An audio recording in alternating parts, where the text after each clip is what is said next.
This is the X-Zone Broadcast Network, broadcasting worldwide on broadcast affiliates and satellite program providers, including CNN Broadcast Network, Sirius Satellite Network, Star Media, Good News Radio Network, Angel Broadcast Network, Wiki Broadcast Network, and WPBN TV. For more information on the X-Zone Broadcast Network, visit us at www.xzbn.net.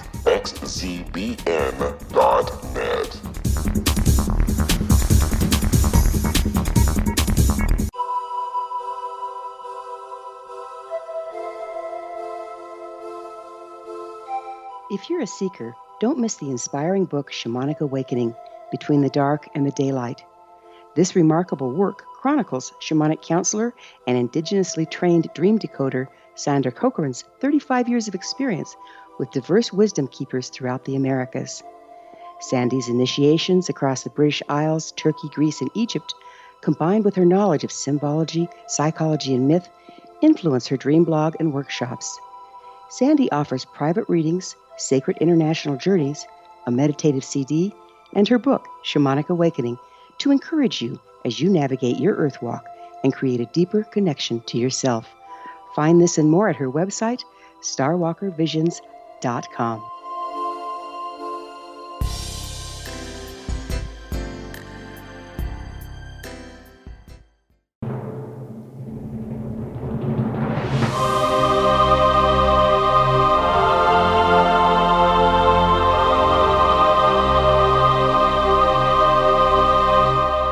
The Science of Magic with Gwilda Wiyaka is largely an opinion talk show. All opinions, comments, or statements of fact expressed by Gwilda Wiyaka's guests are strictly their own and are not to be construed as those of the Science of Magic or endorsed in any manner by Gwilda Wiyaka, Relmar McConnell Media Company, its affiliated networks, stations, or employees.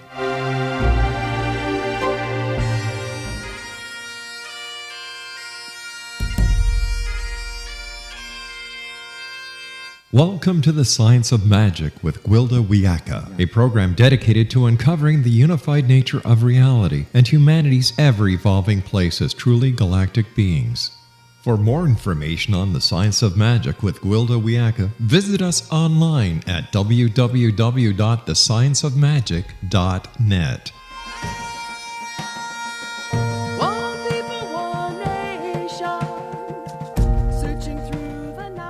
Welcome to the Science of Magic, a place where science and magic come together to transform fact into evolving truth. We're proudly coming to you through the ever-expanding X-Zone Broadcast Network, xzbn.net, and can also be found on our website, thescienceofmagic.net. I'm your host, Gwilda Wiyaka. This hour we'll be exploring shadow dancing. For millennia, we've all been driven from our natural balanced expression through imposed guilt and shame. Used everywhere from parenting practices to religions, guilt and shame are favored forms of control. Much of our natural expression has been judged against and found wanting as we eat from the tree of the knowledge of good and evil. In other words, we step out of unity consciousness into polarized thinking. Polarized thinking effectively casts us out of the garden of unity. In unity, we accept all things as equal, leaving us free to discern what expression is appropriate in the moment. In polarized thinking, it's an always or never scenario. This not only cripples us by denying our access to half our natural expression, but it has us judging against part of our nature as bad or evil and shoving it firmly into denial. When we place something into denial, we don't abolish the energy, but rather compartmentalize it to the point we're no longer in conscious control of its expression. If we're in denial of its existence as part of us, it's seen as belonging to others, leaving us with no power over it. When we compartmentalize any portion of ourselves, we no longer have access to it, diminishing our personal power. It takes power to compartmentalize, further draining our resources. Denied expressions are no longer subject to the counterbalancing aspects of the whole. They become stagnant and toxic, acting outside of our conscious control. Whenever they show their ugly, distorted heads, we deny them over and over again. Instead of owning these shadow parts, we project them onto the world around us, creating an enemy to destroy. Sadly, the enemy is us. We are in effect attempting suicide. This is the basis behind all bigotry, war, and persecution. Hitler projected his denials upon the entire Jewish race. He then painted the Jews as villains to others who possessed denials they wished to project. He made such a convincing case, it resulted in the Holocaust. This entire concept is portrayed in the poem Naji, which is Lakota for ghost or shadow self. Trapped in the dungeons of my own definitions, I can hear the tortured screams of my raw potentiality as it tries to break free. Disowned, unrecognized, invalidated, distorted by lack of interaction with the whole, it fights for its life. The very struggle further identifies it as the enemy of the status quo. Hideous writhings brands it as the source of pain rather than the sufferer. I brutally stamp it down again, crush it back into the shadows of my denial. I rise above its promptings, regain my stability. But it shall rise again as sure as the sun on the morrow, for it is the greater part of me. As long as we disown and project our shadow, we're forever powerless, as we've projected our power to change onto someone else. The shadow is not denied because it's distorted, but rather distorted due to our denial. How can we ever hope to embrace unity, wholeness, and evolution if we're internally divided against ourselves? Come on, what have you got to lose? Let's dance with the shadows. We may very well find some of our greatest strengths and virtues there, hidden in the darkness. Our guest this hour, Dr. Keith Witt, is a licensed psychotherapist, teacher, and author of 6 books, including his latest, Shadowlight, Illuminations at the Edge of Darkness. Keith has explored love, relationships, and development from multiple perspectives, weaving neuroscience, integral theory, wisdom traditions, and numerous forms of psychotherapy into a coherent cosmology of love and development.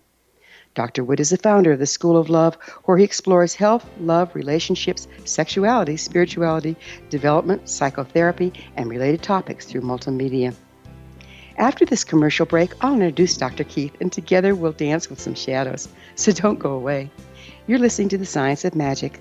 Prior innovative episodes can always be found on our website, thescienceofmagic.net.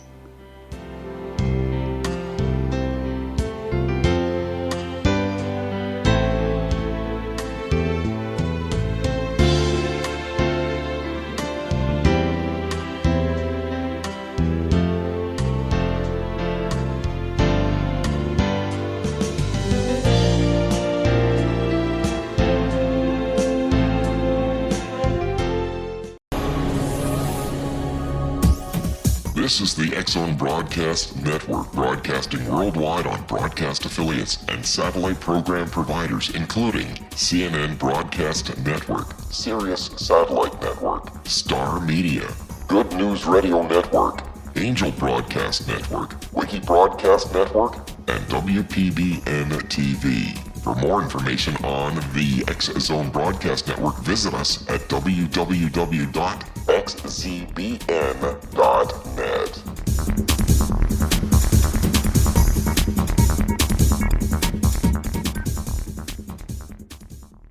How would you like to be able to read other people's minds? Well, the next best thing is here. When you know how to read a person's name, you know how the person thinks, feels, and behaves.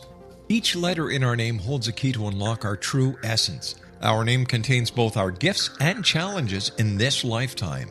Mnemology science discovers personality secrets hidden in the placement of the letters of our names, including the first and last impression people remember about us. Sharon shows us how to interpret the arrangement of letters as outlined in her book, Know the Name, Know the Person. Sharon Lynn Wyeth created mnemology science after 18 years of research and testing her theories, and has supported thousands of people around the world in understanding themselves and others better. You'll enjoy Sharon's unique teachings as she shares her system to learn the gifts behind your given birth name. Even if you don't like your birth name, there are jewels in this book. If you're thinking of changing your name, ready to name your child, or wanting to get along better with others, this is the book for you. If you'd like to improve your relationships and change your life for the better, get the book today, Know the Name, Know the Person, or visit www.knowthename.com. That's www.knowthename.com.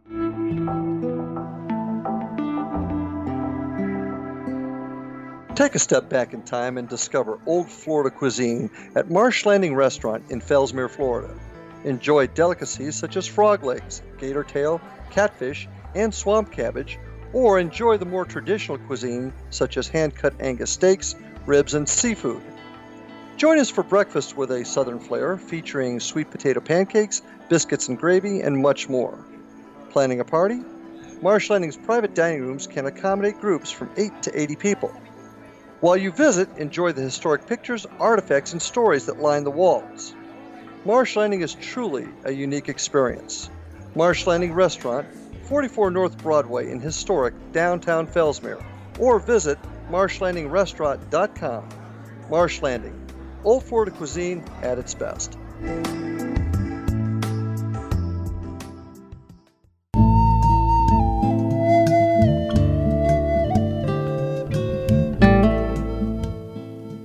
Welcome back. This is The Science of Magic, dedicated to unification and evolution of consciousness. I'm your host, Gwilda Wiyaka. Our guest this hour is Dr. Keith Witt. He's a licensed psychotherapist, teacher, and author of 6 books, including his latest, Shadow Light, Illuminations at the Edge of Darkness. His website is drkeithwitt.com. That's drkeithwitt.com. Dr. Keith, thank you for joining us on The Science of Magic. I'm delighted to be on your show. We should have some fun here. You've worked extensively with shadow work. What drew you to doing it? I was drawn to psychotherapy when I was 15, in 1965. My family was having this kind of problems that families had in 1965, and luckily my parents went to a therapist. And through struggles and depression and lots of agonizing, and my parents hospitalized me when I was 15 and a half, and throughout all that storm, I established a little clarity. In the hospital in 1965, what they did with teenagers is they gave them electroconvulsive therapy. And I had 23 of those treatments one summer. And strangely, it cleared my mind. And in the moment of clarity, I decided I wanted to be a warrior and a healer. And so I started studying martial arts and psychotherapy. And never looked back. Had a black belt in karate 3 years later and a license 10 years later.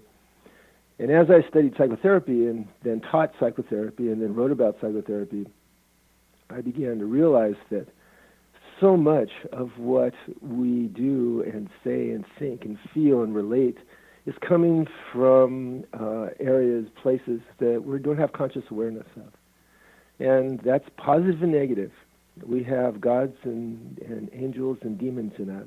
And the angels speak to us from our unconscious, from our shadow selves, and the demons speak to us from our unconscious and our shadow selves. And part of development is learning how to strengthen our aware self enough so we can listen to those voices. And then we can listen to the angels and say yes, and follow their advice, and we can hear what the devils are saying, and we can dialysize that and integrate that and grow our unconscious, grow our shadow selves. That's amazing. Go on. I'm sorry. Go ahead. No, go ahead. So say what you're going to say. Okay. What I was going to say is I find that amazing because one of the things, working in this field that I run into is people don't get that there's voices that's coming from themselves. They think they get all the information they get is gold. And it takes a lot of introspection to know where the information is coming from and if it's valid, doesn't it? Yes, it does. We all take the world for granted, and we have to.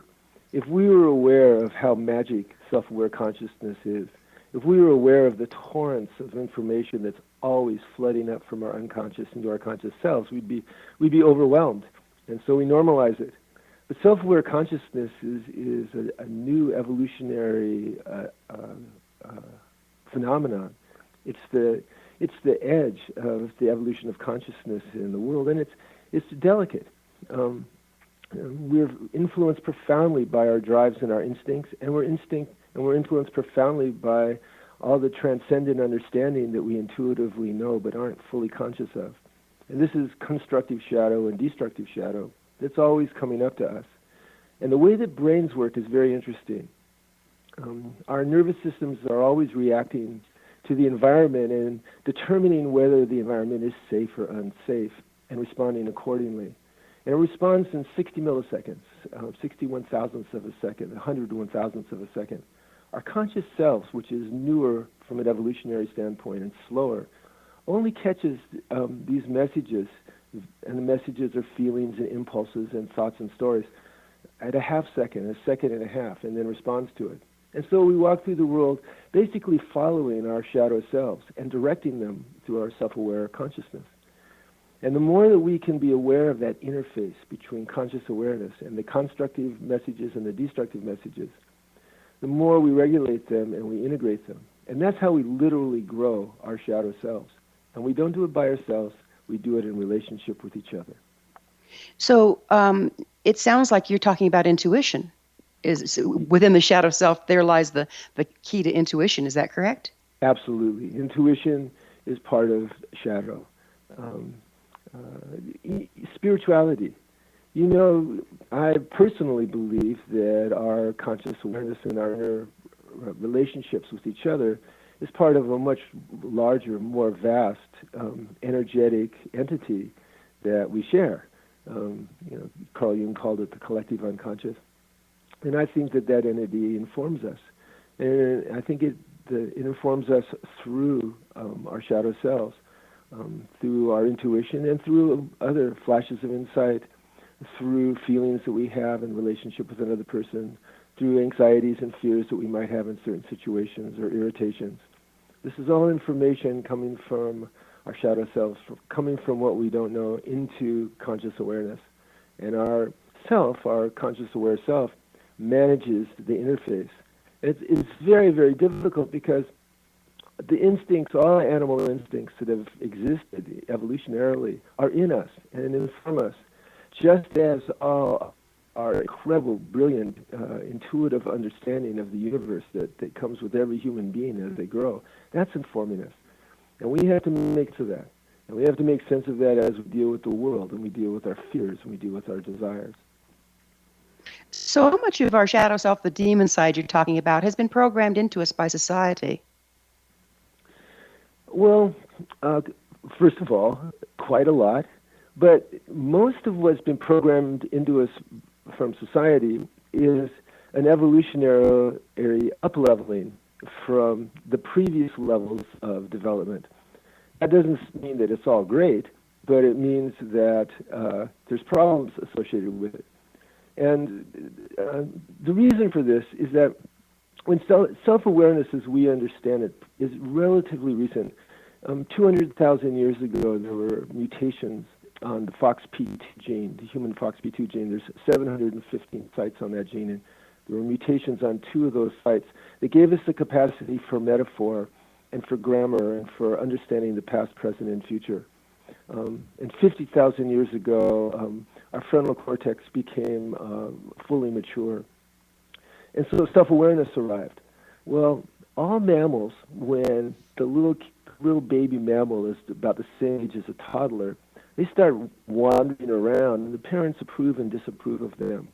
And when a mammal is disapproved of, it goes into a reaction. And that's necessary for social development. And shame is a necessary developmental milestone for kids. If kids can't feel shame, they turn into psychopaths. But unfortunately, infant nervous systems and toddlers' nervous systems are immature.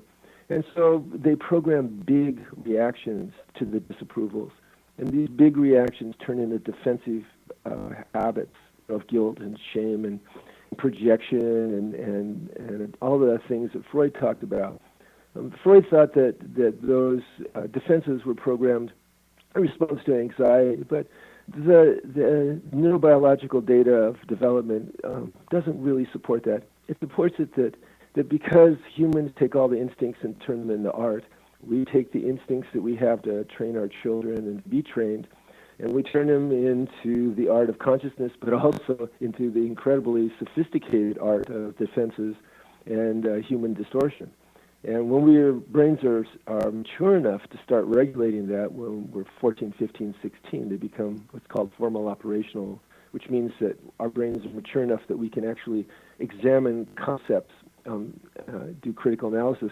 Then we all have the task of going back into that primitive programming and reprogramming it to be more in keeping with our evolving understanding of the nuances of the world, of the shades of gray, of our advancing moral systems that we're learning as we become more caring and as we become more world-centric. Let me see if I've got this. So what we're doing there is rearranging our subroutines to better fit our environment if we get introspective enough to find them in the first place. That's right. And if we have a cultural, and this is where culture is very important. In integral psychology, we say that when you're in a culture, you are pulled up to the center of gravity of that culture. So if a child's born into a bigoted culture, that child will be pulled into the center of that conformist, fundamentalist, bigoted culture. And bigoted cultures always have an in-group and an out-group, and the out-group is always perceived as threatening. If a child's born into a rational culture, where parents believe in science and they believe in critical analysis, that child will be pulled into beginning to look at things relativistically. If a child is born into a pluralistic culture in their family, where they're multicultural, they're egalitarian, they're non-hierarchical, the child will be pulled in through that level. And if a child's born into an integral culture, a family and a surrounding culture, the child will have a felt appreciation for all points of view and diminished fear of death, and a lifetime orientation towards spiritual and psychological and relational development. Culture manages us a lot. That's why in Buddhism, one of the three jewels of Buddhism is Sangha. It was Buddha, Dharma, and Sangha, the Buddha himself, the teaching, the Dharma, and Sangha. You had to have like-minded people to support your development and to challenge you to develop further. So that's kind of like the common denominator belief system, and we just take it on? We take it on. And if we get too far beyond it, the culture that we're in will pull us back down. Mm-hmm. If I'm in a conformist culture where the people that have rights and are the people that share my beliefs, and the people that don't share my beliefs don't have rights, and I start saying, well, I think everybody should have rights, my culture will pull me down. They will have instincts to attack me or reject me. And then I'll either have to leave that culture, transform that culture, or allow myself to betray my emerging morality and regress back into the violence of that us-them thinking. And this is the human journey. We're all unique that way. It's what we're being confronted with at this time, isn't it? It is certainly what we're all being confronted with at this time. And the shadow part of this is huge. We have mirror neurons in our brains that recapitulate other people's states of consciousness when we relate to them. And also we have reciprocal reflexes. When someone comes to us in anger, we have a tendency to go back in anger. When someone comes to us in judgment, we have a tendency to go back in judgment. These are all forces that are shadow forces operating below the surface. And so when we're feeling the emotional violence of the time, we'll have instincts to come back with our own emotional violence. And if we're not aware of it, if we don't regulate it, we don't get people to love us and to love that we can love, that can help us reach for deeper compassion, then what we end up doing is mirroring the very violence that we're offended by. Is that a form of, we're just about out of time for this segment, but is that a form of entrainment, frequency entrainment? Absolutely. The human brain is the human brain is the most magical and miraculous evolutionary achievement of the current universe as far as we know. And it's a learning machine. It's that time for that break. Dr. Witt and I will return to our discussion on the flip side. We're coming to you through the X-Zone Broadcast Network. Don't miss the other fine shows and hosts on xzbn.net, and there's a gang of us. You're listening to The Science of Magic, thescienceofmagic.net. I'm Gwilda Wiyaka. There are more illuminations to come, so don't you dare go away.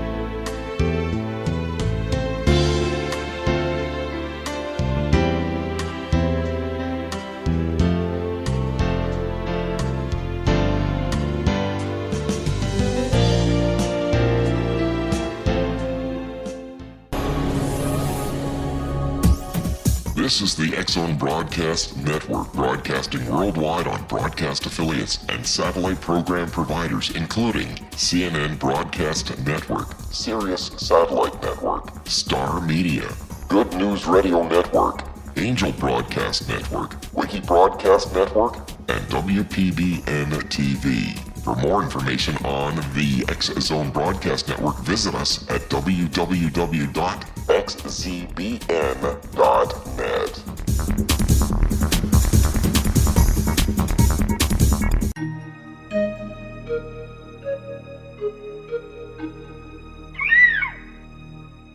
While science pursues fact, magic accesses the quantum level, bridging random facts to form truth. As long as science and magic remain separate and polarized, the truth cannot be known. I'm Gwilda Wiyaka. Join me on the Science of Magic radio program, dedicated to unification and evolution of consciousness. During each episode, I'll be speaking with experienced and respected scientists and mystics. From astrologers to astronomers, from medical doctors to shaman, the scientific method to dowsing and intuition, we'll weave together information from seemingly divergent practices to promote unity and enlightenment. Join me, Gwilda Wiyaka, and the Science of Magic right here on the Mutual Broadcast Network. For more information, visit www.thescienceofmagic.net. Gibbs A. Williams, Ph.D., is a practicing psychoanalyst, supervisor, researcher, and author in New York City. Much of his life has been dedicated to understanding nature and the uses of meaningful coincidences or synchronicities. His radical and original non-Jungian, non-mystical, non-magical theory of synchronicities illuminates much of the fog surrounding this challenging and perplexing topic. His ideas and manners are fresh, presented in a style that is both entertaining and highly informative. He is also an expert on crisis intervention, specially focused on violence reduction for the police and citizens, mastering anxiety, frustration, and stress without the use of medication, and effectively preventing and treating heroin addiction. Dr. Williams can be contacted at his email address at gwwilliamsny11@aol.com or visit his website at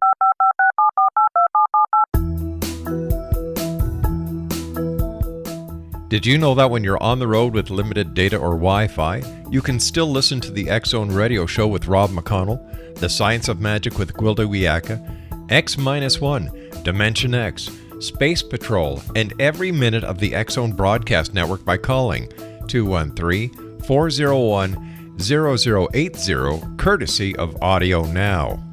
No smartphone, app, or internet needed. It saves your data plan and it's free if you have unlimited minutes. Call 213-401-0080 to listen on any phone, anytime, anywhere. Remember 213-401-0080 for the best of the paranormal, parapsychology, and sci-fi radio programming anywhere, 24/7, 365.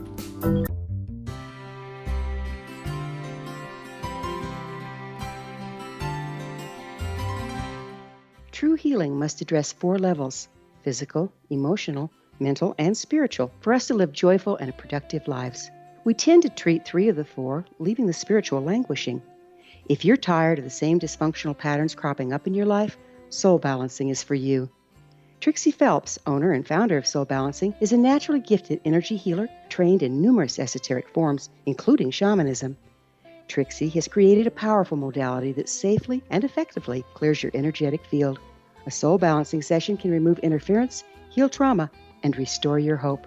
Contact Trixie for a life-changing long-distance session today, www.soulbalancing.world.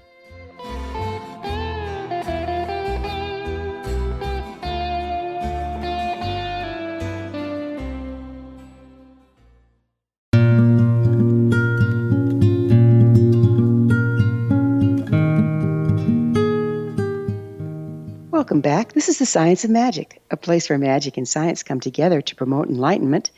I'm your host, Gwilda Wiyaka. Our very special guest this hour is Dr. Keith Witt. He's a licensed psychotherapist, teacher, and author of 6 books, including his latest, Shadow Light, Illuminations at the Edge of Darkness. Dr. Keith, as we were talking before we went into the last break, it came to my mind that there's a lot of compartmentalization that goes on Could you speak to that as to how we compartmentalize our shadow? Absolutely. First of all, we have to exist. To exist, we have to block out everything but the present moment and then deal with the present moment. And a healthy human being, when they focus on something, their brain sends a wave called an N200 wave that blanks out the rest of the world and keeps you focused on what you're doing. That's essentially a compartmentalization. When you're driving down the road and you're spacing out and you're not really noticing the side except the scenery, except that you're driving safely, that's healthy dissociation. And so we have to be able to do that to be able to function. Now, unfortunately, we also avoid things that scare us, make us angry, or threaten us. And we have capacities to unconsciously block them or compartmentalize them. And we also don't want to look at parts of ourselves that we find objectionable, either scary or shameful and guilty and that kind of thing. And this is, again, where culture causes a lot of problems. Laws are blunt instruments. Moral standards are blunt instruments. And so every human being who grows to have a nuanced understanding of the world realizes that they're not following all the precepts that they were taught. And so there's some inherent guilt and shame in that. And if you can't examine that and refine your values to reflect a deepening consciousness, then what you end up doing is blocking stuff out, compartmentalizing stuff, repressing and suppressing stuff. And this was the classic definition of shadow that Jung had. Jung said that the shadow was stuff that we once knew became, say, our sexuality, say, our violence, say, our desires, and that we found distressing or objectionable, and so we repressed it so we weren't aware of it. And of course, this does happen, and it is an important form of shadow material, the compartmentalized, the repressed. My first teacher was a Lakota elder, and one of the things he taught me that I'm still wrestling with understanding, but I think we're talking about here, is he says there is no right and wrong. It's just choosing the appropriate or the right thing for the moment. And as long as we're compartmentalized, we don't have that option, do we? Yes, and you notice that your Lakota teacher was giving you the same teaching that the Buddha gave in the axial period 2,500 years ago, that the moral standard is connecting with our current understanding of God and of spirit and of love, and then serving that first. And that the other standards are basically guides to that. But that is the ultimate standard. And one of the beautiful things about the integral age that's happening now around us is that people are being supported in listening to their own truth, that spiritual but not religious is the fastest growing orientation. And the central part of spiritual but not religious is you have your own understanding of God in you, of spirit in you. And that's the ultimate authority. That's the authority that you want to clarify. That's the constructive shadow relationship that you want to strengthen by listening and by paying attention. And whenever we listen and pay attention to a part of us that's encouraging us to act with kindness and love, we're strengthening that part. So what advice do you, and how do you guide your people to discern between the God self or angel self or the good information coming through versus the denied, the demon side that you spoke of earlier? I'm a practitioner. I've done some research, and of course I write my books, but I've done close to 60,000 therapy sessions over the years. And so everybody has areas that work for them in their life and relationships that work, and areas of the relationships that don't work. So say a couple comes in and he's angry at her. He's angry at her because he feels like she's cold.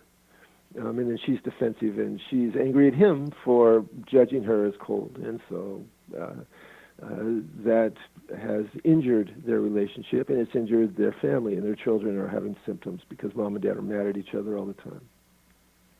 And so as they come in, I encourage them to look into themselves. What do you want? And what they want is love. They want to love the other person and feel loved by the other person. And I'll ask them to look deeper. So what is it that's stopping you from loving the other person and receiving their love? And what they'll come up with is their fear and their anger. And I'll say, well, just look at your fear and your anger.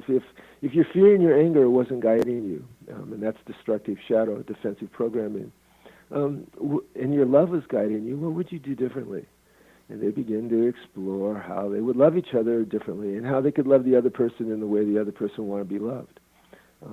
An individual will come in depressed, and he'll say, life sucks. And I'll say, really? So tell me what sucks about your life. And there's lots of things. Or come to this poor person, say it's a young man in pain. And we'll go deeper and deeper into his pain. So what's the pain telling you about you? What's the pain telling you about possibilities? And beneath the pain is yearning. It's yearning to love himself, learning to love other people, and also yearning to create. All humans have a drive. It's evolutionarily driven. It's a drive to self-transcend. That poem that you recited at the beginning, that beautiful poem at the beginning of this, poetry comes from our desire to self-transcend, that there's a beauty in us that we have to manifest as creation in a relationship, creation in other people. And so I put this young man in touch with that yearning and guide him a little bit in the practices, the mindfulness practices. Perhaps a young man, he needs some form of martial arts to discover his warrior self. Relationship practices, perhaps he needs encouragements to make assertions with other people. Self-reflective practices so that he can observe himself being more or less effective. And as we go deeper and deeper into that, he finds these little bubbles of joy in life. And I ask him, well, what's more credible to you? Joy in life, moving forward and creating and loving in the future, or life sucks? And gradually, as we work together, he begins to buy into, I think more joy in life is where it's at. I think more love of myself and other people is where it's at. I think life sucks probably was my pain and my violence distorting me. So are you kind of like helping him develop a witness, aren't you? Yes, the witness. I think the whole concept of ego is misunderstood in the West. It drives me crazy, frankly. I want to get rid of my ego. I go, no, we don't want to get rid of our ego. We want to actually grow our ego. We want our observing self to grow. And so the more that my ego grows, the wider the embrace of identification. So if my ego grows from it's just me and everybody, and I want mine and everybody else, my ego can grow. Well, I want to. It's not just me. It's me and these other people, and maybe it's me in the world, and maybe it's me in the universe. That expanded sense of self creates more compassion and more desire to serve and be in harmony. And that's the observing self. And meditation is enormously useful. Yoga is enormously useful. These are two of the most widely researched transformative practices that exist in the world. In my opinion, children should be doing yoga and meditation starting in school and continuing throughout their lives, like as they should be instructed about nonviolent communication, about social and intimacy, about sexual development, about all the things that help make us joyful and caring human beings. You know, what a thought. Teach something useful in the schools. You know, they are bringing yoga in. There's some. I've got to interview a gentleman that's their whole society is bringing yoga and meditation into the school system, and they're having some really great results. That's good news. It is good news. It's wonderful news. Yeah. So how does having unprocessed shadows affect our identity and sense of self? If one of the principles that I noticed early in my career, this was in the 70s, that if somebody didn't experience themselves as beautiful, then we hadn't gone deep enough into their sense of self. And so what was blocking that sense of, I'm beautiful? You know, I'm an interface between the infinite and the physical world that is self-aware and connected to everything. What blocks that? Well, defensive programming blocks that. And defensive programming comes from a couple of different sources. First of all, there's the normal defensive programming that has to happen in socialization. Little kids' moral systems, like, say, a 2-year-old's moral system, is a magical moral system. things are right or wrong just because that's the way the universe presents it, Mom and Dad present it. A little kid will get pissed off at Mom at 3 o'clock in the morning because he wants sunrise to come and Mom's not making sunrise come. And, he believes she can do that. And it's wrong for you not to give me sunrise when I want it. The moral system of an 8 or 9-year-old is different. It's more of a mythical moral system. It's based on some kind of structure. This is where most of the religions of the world came from. And then there's a rational moral system we develop when we're teenagers. And if we're educated and if we're taught critical thinking, we become more rational, and values have to make sense. And then there's a post-rational moral system. It's based more on universal care, universal rights. And all these exist simultaneously in us. And they're in conflict with each other, and part of development is learning how to reconcile them. That's normal defenses that we have to deal with.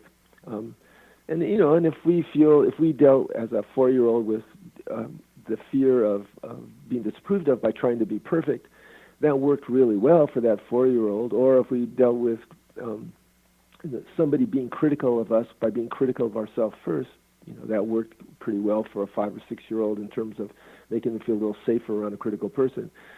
That gets put into our nervous system, and then we have to reprogram that later. And these are now defenses that are in response to environments that aren't perfectly attuned environments, and nobody grows up in a perfectly attuned environment. So that's one source of that distress and distortion. The other source of that distress and distortion is trauma. We grow in the midst of emotionally charged experiences, positive and negative, and they inform our sense of self. Now, if there's a negative experience that I have that I can effectively deal with, there's a little boy that's bullying me, and I look him in the face, and I'm 6. And I go, stop bullying me, it's wrong to bully, I'm not going to let you do it. I'm going to tell, your parents if you keep doing it, and he backs down. Then I feel better. I have transcended this little trauma of this kid bullying me, and I've resolved it nonviolently into a sense of triumph. That leads to a positive sense of self. But what if the kid bullies me and nobody helps? And I collapse, and I find myself collapsing in the face of people pushing me or bullying me. We're going to have to pick up with this on the other side. Dr. Witt and I will be back shortly, so don't leave us now. This is The Science of Magic, thescienceofmagic.net, the place where altruistic professionals of science and the esoteric create common ground for the betterment of our world. We're brought to you daily by the leader in paranormal, spirituality, and alternative health programming, the X Zone Broadcast Network, xzbn.net.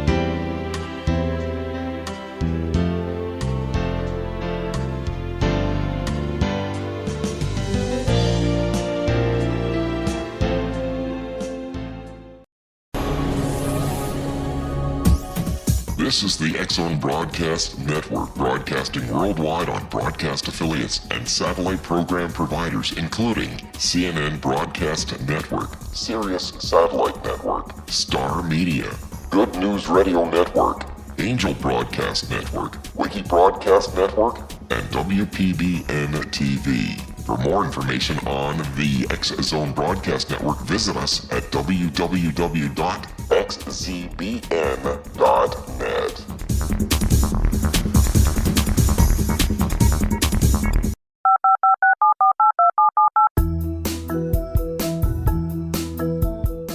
Did you know that when you're on the road with limited data or Wi-Fi, you can still listen to the X Zone Radio Show with Rob McConnell, The Science of Magic with Gwilda Wiyaka, X-1, Dimension X, Space Patrol, and every minute of the X Zone Broadcast Network by calling 213-401-0080, courtesy of Audio Now.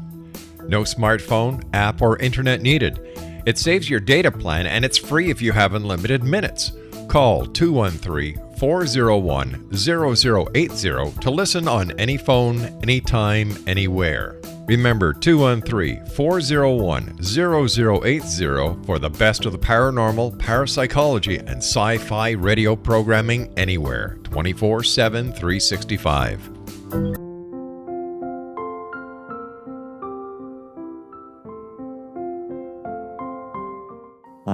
Dr. Carl O'Helvey, founder, president of a new cancer foundation focusing on evidence-based physical, mental, and spiritual interventions, including natural cancer cures, prayer, meditation, affirmations, nutrition, and other related holistic cancer prevention and cure modalities. These are used in cancer education, research, and financing care. I ask for your help to continue this important work by donating at www.holisticcancerfoundation.com.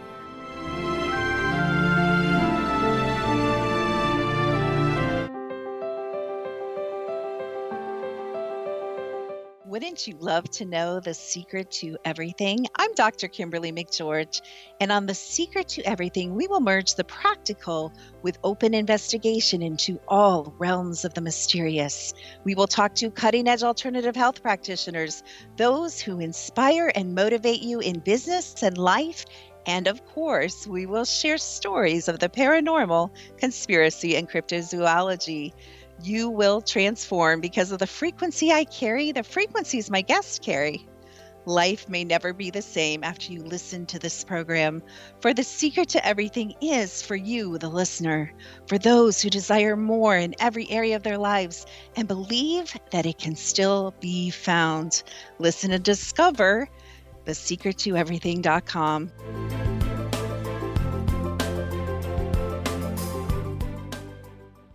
Little children aren't the only ones afraid of the dark. Millions of soldiers return from war zones with PTSD, anger, frustration, fear, and loneliness, much of which surfaces during the darkness of the night. You have the chance to change the lives of these American heroes. Songs and Stories for Soldiers.us provides free MP3 players for these men and women. With a list of 3 million songs in 16 different styles, 100,000 audiobooks, and 30,000 old-time radio programs, every veteran can find something to soothe and comfort them at no cost. All our players contain an 8-hour audio program designed to help veterans fall asleep. With 1,500 plus vets now participating, it's our goal to deliver 10,000 audio players this year. Go to our website at songsandstoriesforsoldiers.us. Help us help a veteran make it through the night. You're listening to the X Zone Broadcast Network, www.xzbn.net.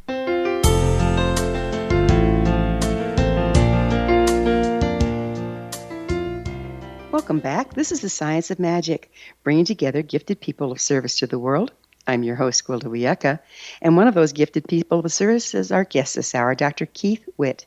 He's a licensed psychotherapist, teacher, and author of 6 books, including his latest, Shadow Light, Illuminations at the Edge of Darkness.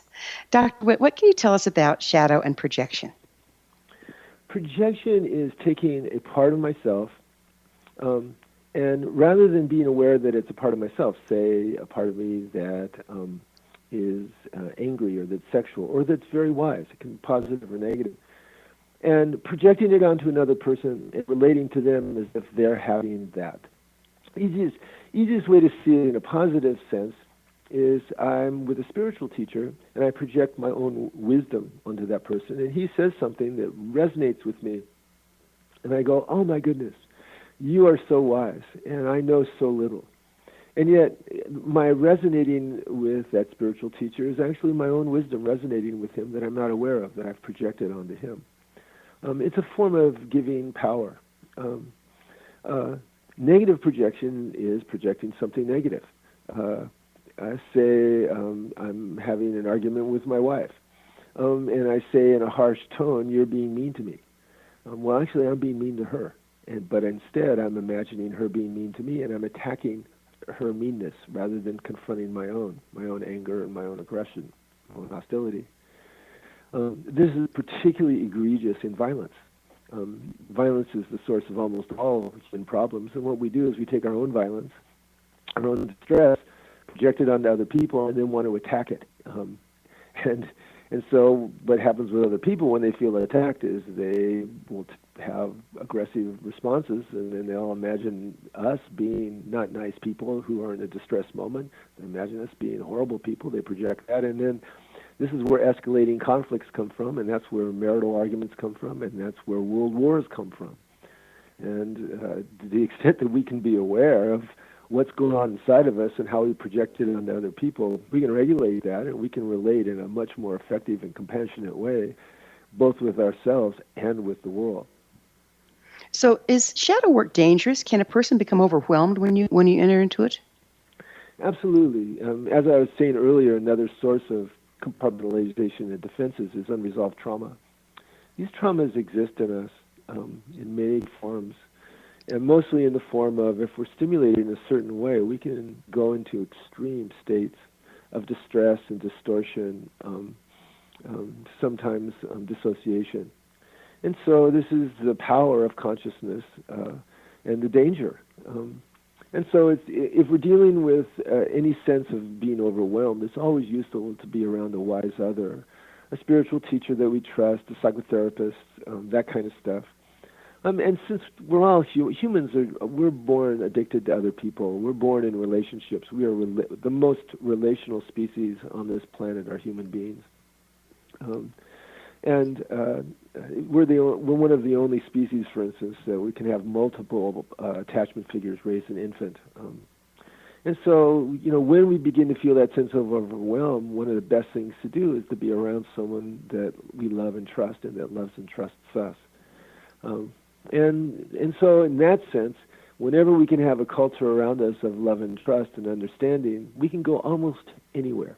And we should, because the ventures into the unknown, into our own beauty and our own darkness and violence, that's what leads to transformation. That what leads to that personal evolution that all of us hunger for, that self-transcendence. That self-transcendence is not random. It's going in a direction of felt unity with everything and service to the world. That's where all the developmental lines lead. That's amazing to look at it happening at this time.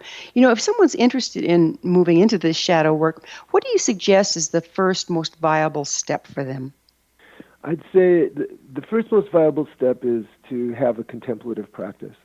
The easiest ones are downloading meditations online and doing them every day.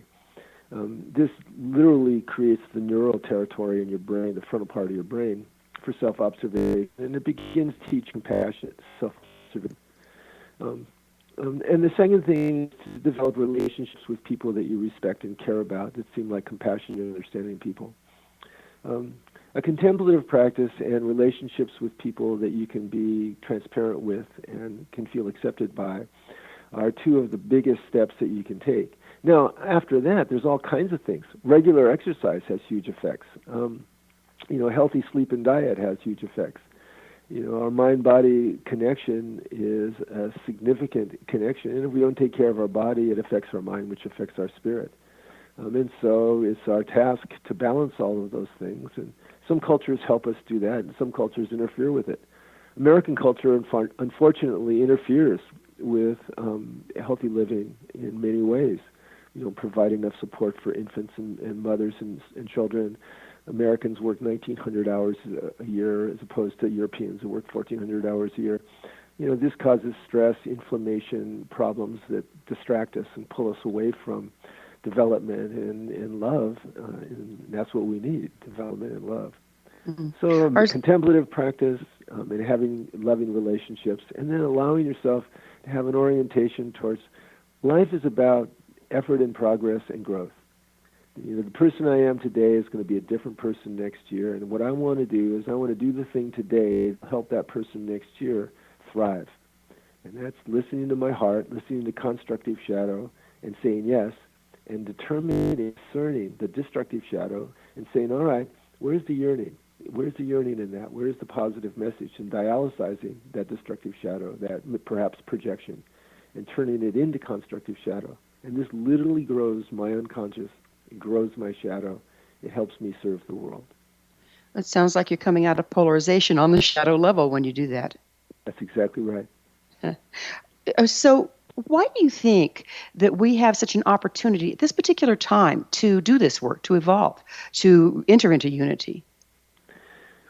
I think that the world is waking up. One designation of that, and there's lots of ways of saying it, but it's the integral age in that there's a level of consciousness that's world-centric, and it's not necessarily not hierarchical, but it's like your Lakota teacher said, in any moment there's a different hierarchy that applies.